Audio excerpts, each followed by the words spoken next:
Hi, my name is Dave Staffen. I'm 62 years old.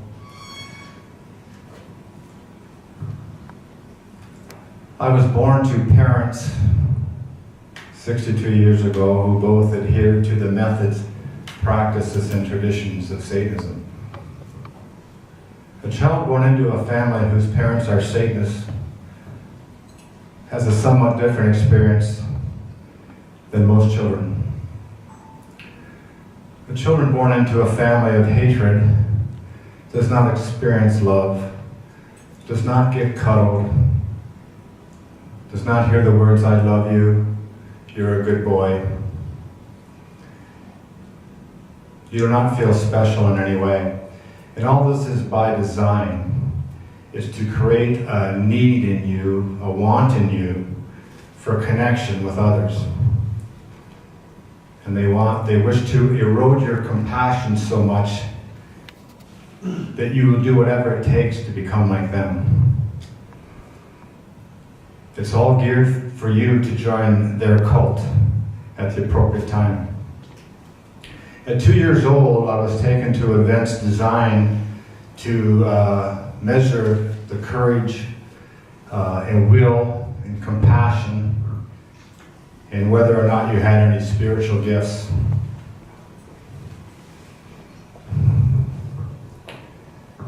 Satanists wish to know the qualities of their offspring so they can be utilized for the cult at a later date.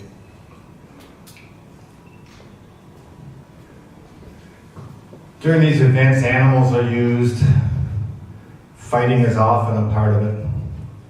Fighting against other boys, bigger boys, older boys. They test your loyalty to family, to others, whether you'll do what you're told to do when you're told to do it. Because that's what I heard over and over again, is that to be a member of our cult, you have to do what it takes, whatever it takes, when you need to do it. Somehow or other, I was able to withstand that onslaught, because at 3 years old, it got very intense. Sometime in my third year, the events, the 2-year-old events were a night out, it seemed, because ladies were present. There was much gaiety and laughter amongst the adult people, watching their little boys wrestle with snakes or go into a pit where they're full of rats to get your mom's purse for her, things like that. But at 3 years old, everything changed. Often the men wore robes, there was chanting, and events were designed to manipulate the little boy, who was me, to kill a human being, thus becoming one of them. So each event was designed to get me to do that. And the way to kill a human being was to stab him through the heart with a big knife that they would always give you. Each event was different, and it would often involve children even younger than me, like little babies, who I was asked to protect against vicious dogs, and most often a man dressed as a ghoul with his face painted white. And at some point in the event, that man would be, well, look, as I recall these events, it appears now that man was always drugged. And I could see the fear in his eyes, but he was not able to move. Now, previous to that point in time, they would have a man dressed as a ghoul who would be very threatening to me and the little baby or the little girl I was supposed to protect. And then through some circumstances that were created, he would be lying there or sitting there unable to move, and I would be handed the knife to kill him. I went through this time and time again, and I know God was with me, because I wouldn't succumb to them, and I would always yell no and throw the knife down. And then I would start running because I knew what happened every time I did that. I would be chased by my dad and the other men and subjected to beatings, torture, sodomy, and mind control. This went on through my 3rd year and through my 4th year. When I was 5 years old, the cult leader declared, "We must destroy him. If we don't, someday surely he will destroy us." My destruction took the form of beating after beating by boys older than me, tougher than me, more than one boy at a time, at cult events, but also in my personal life. One time I was walking to school and a car pulled up beside me, and a boy I had never seen, much older than I, ran out, beat me up, and as I lay on the ground crying, he said, "I'm going to do this every day from now on." And as I looked over at the car he had come in, I could see his dad looking at me with a big smirk on his face. It's important for people to understand that those in the cult world do not think like we do. They love the torment of a fellow human being. They don't mind seeing somebody's blood. They don't mind seeing somebody be killed. They don't mind seeing somebody be hurt, whether it be a 3-year-old child or another adult. Because there's a grown man enjoying my torment. And I experienced that throughout my adult life. I developed no social skills whatsoever because everybody in my life hated me. And some of them would try and hide that hatred behind a facade of good-naturedness, but many of them didn't. And I never understood that. And of course it leaves you with feelings of low self-esteem, low self-love, low self-confidence. If everybody you ever meet hates you, and if every boy you ever look at as a competitor, whether or not you can beat him, it affects your life socially in a big way.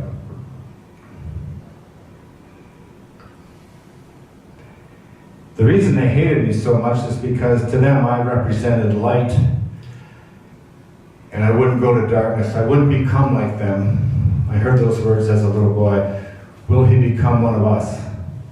When they were testing my courage as a 2-year-old boy, they liked what they saw, and they hoped to utilize for the cult at a later date. So my destruction involved hiding my courage under layer upon layer upon layer of fear. So I spent my whole life in fear, not even recognizing it as such, afraid of personal confrontations throughout my whole life. The hatred made by my mom and dad and those they associated never left, and it even almost grew through my life, because it was only at 53 years old that I discovered what was happening to me. I was drugged time and time again at family occasions, like Christmas, birthdays, Mother's Day, Father's Day. And being involved in the cult world is just like one of us wanting to send flowers to someone we love that lives across the country. In North America, they have FTD florists, where you call the number, and if you live in New York City, you can have flowers delivered in Portland, Oregon, which is on the other side of the country. Well, the cult world has a system just as effective as that, because I'm a witness to that and evidence of that. Because no matter where I lived as an adult, I would be drugged by people that I might associate in recreational activities, and I would be drugged and subjected to the depraved, humiliating, and heinous acts of Satanism. And this occurred when I was even in my 50s, up to the age I was 53, before I met the wonderful lady Sandra Fecht, whose methods helped me uncover the truth of my life.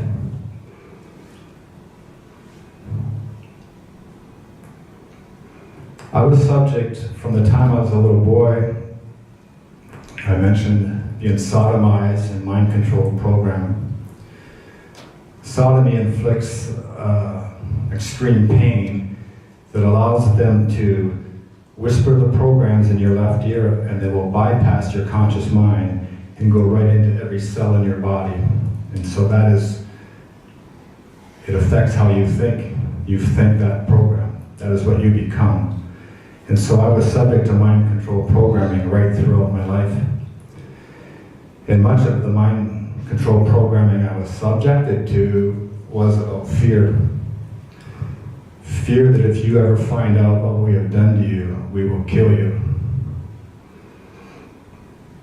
Fear that there is no place to hide, that we are watching, because we are everywhere. And I want to tell you, those fear programs are inside each cell in your body, because I had that fear. When I discovered the truth that my own mom and dad were the architects of all the things that have been happening to me my whole life, it threw me in an emotional, I don't know what they're called, I had probably almost a breakdown. The fear was so overwhelming, it was humiliating to me to be so afraid. I had a family that I was supposed to be leading. And of course, my family was subject to some of those acts often when we were drugged as a family. And so I wasn't able to lead my family at that time, and it bothered me. And of course, that's when I discovered God. I started reading Psalm 91. And one day while reading Psalm 91, it was like a thunderbolt of insight hit my heart that yes, when you're aligned with God, you need not fear anything. And that began my ascendance out of the pit of hell on earth that I had lived since birth for over 53 years. And using the healing methods taught me by Sandra Fecht and facilitated by Sandra Fecht, her methods are so simple that you can learn them yourself and do much of the work on your own, which I did. And you can remove the effects from the post-traumatic stress incidents of Satanism one at a time with God's help, until the bright light that is you, until your essence begins to shine forth. And then you can be above and light.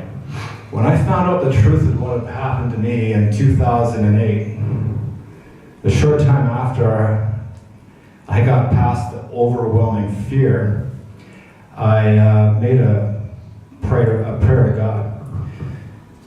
I declared my intention to God to be all I can be in love and light, and I asked Him for His divine assistance in doing so.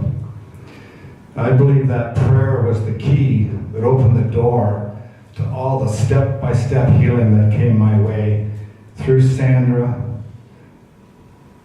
through my friend Fran, and through others. Because God heals us through others and through prayer. The world needs to wake up. This world is owned by Satan, and we need to take it back. We don't do this with a hammer. We don't become like they do. We take it back by knowing the truth. We take it back by helping those who need our help. We take it back with love, because love is more powerful than hate. As I demonstrated at 3 years old to a room full of Satanists who would rather see me dead than defy them and what they wanted me to do.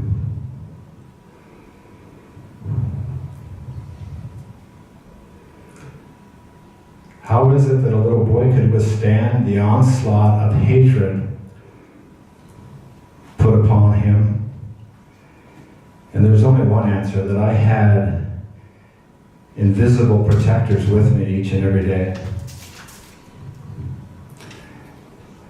I thank God for each experience I've had since the day I was born. I feel fortunate that that I experienced that fear, because now when I see my brothers and sisters in fear, I understand why they're in fear, and I hope I'm able to help them. Because if we have faith in God, we don't have to have any fear, because God will deliver us.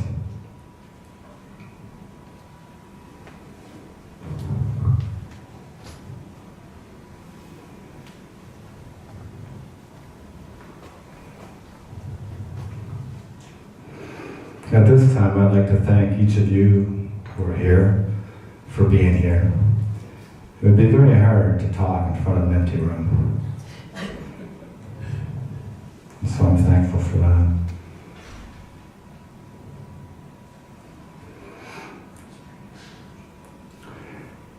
I think each of us is put by God into the perfect circumstances for our life, that we can learn our lessons and progress on the continuum of love back to God. And part of being in the perfect circumstances is that He will present us with choices, and it is up to us to make the correct choice. A difficult choice correctly made puts our life on a higher trajectory. After making one difficult choice, the next difficult choice is easier. And the difficult choice after that one is even easier. So that those difficult choices become automatic. And then one will realize at that point in time, a very short period of time, that they are greater, have more courage and more faith in God than they had only a short time ago. So we should welcome those difficult choices. And if you're ever in doubt as to what the choice to be made is, we can always fall back on the old, what would Jesus do?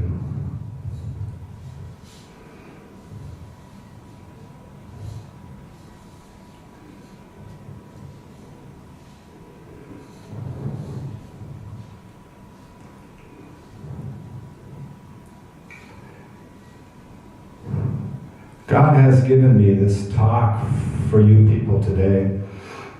These words just come through me. So I'm always quite nervous before I get up here, because I've spoken not often enough to know the words will always be there. And so just before, 3 minutes before I talk, I have no idea what the first word that I will say is, and I've done no preparation, so if He doesn't deliver me the words, feel like I'm going to sink. And that's, I guess, a bit of faith in God too. And I have to make sure I don't try and think, because the words just will come through me if I let them come through me.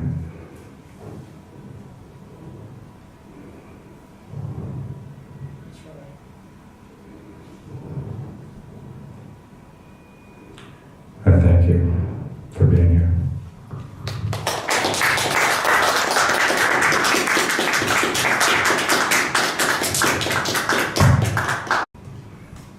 Hi, my name is Dave Staffen. I'm 62 years old. I was born to parents 62 years ago who both adhered to the methods, practices, and traditions of Satanism. A child born into a family whose parents are Satanists has a somewhat different experience than most children. The children born into a family of hatred does not experience love, does not get cuddled, does not hear the words, "I love you, you're a good boy." You do not feel special in any way. And all this is by design, is to create a need in you, a want in you for connection with others. And they wish to erode your compassion so much that you will do whatever it takes to become like them. It's all geared for you to join their cult at the appropriate time. At 2 years old, I was taken to events designed to measure the courage and will and compassion. I heard over and over again is that to be a member of our cult, you have to do what it takes, whatever it takes, when you need to do it. Somehow or other, I was able to withstand that onslaught, because at 3 years old, it got very intense. Sometime in my third year, the events, the 2-year-old events were a night out, it seemed, because ladies were present. There was much gaiety and laughter amongst the adult people, watching their little boys wrestle with snakes or go into a pit, and whether or not you had any spiritual gifts.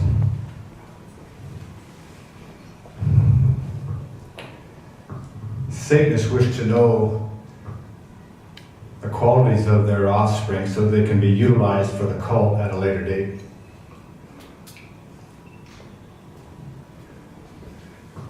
During these events, animals are used. Fighting is often a part of it. Fighting against other boys, bigger boys, older boys. They test your loyalty to family, to others, whether you'll do what you're told to do when you're told to do it. Because that's what, full of rats to get your mom's purse for her, things like that. But at 3 years old, everything changed. Often the men wore robes, there was chanting. And events were designed to manipulate the little boy, who was me, to kill a human being, thus becoming one of them. So each event was designed to get me to do that. And the way to kill a human being was to stab him through the heart with a big knife that they would always give you. Each event was different.